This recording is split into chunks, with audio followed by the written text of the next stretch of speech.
د پاکستان ظلمونه او د طالبانو چوپتیا پاکستاني حکومت یو ځل بیا 300 افغانان نیولي. دا چې ولې او څنګه جزئیات هم دلته وګورئ او چینل سبسکرایب کړئ.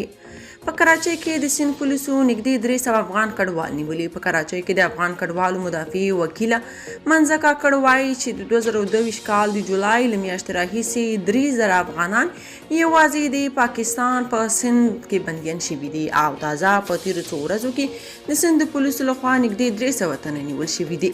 میرمن کاکړ افغان کډوال پاکستاني پولیسو ته د سرو زرو په مرغۍ تشبیه کوي. وایي که کډوال اسناد لري که نه لري دوی نیسي. نوموړي ازادۍ راډیو ته وویل افغانان نن سبا د پاکستان د پولیسو لپاره د سرو زرو مرغۍ دي. زه خپله داسې کسان پیژنم چې 2-3 ځلې یې ما دوسیه مخکې بیولي، خوشي شوي اسناد هم لري، بیا یې هم نیسي او جیل یا زندان ته یې اچوي.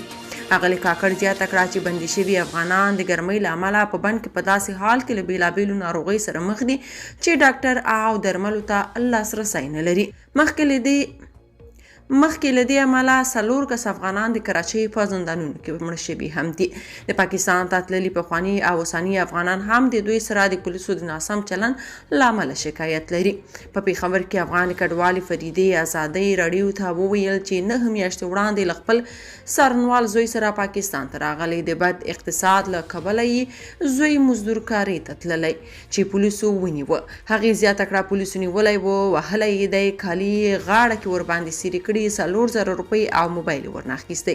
بیرته یې راخوشي کړی. اوس په کور کې زنداني یو، د پولیسو له ډاره تر دوکانه پورې په غلا ځو. که تاسو په دې اړه څه نظر لرئ په کومنټ کې شریک او چینل سبسکرایب کړئ.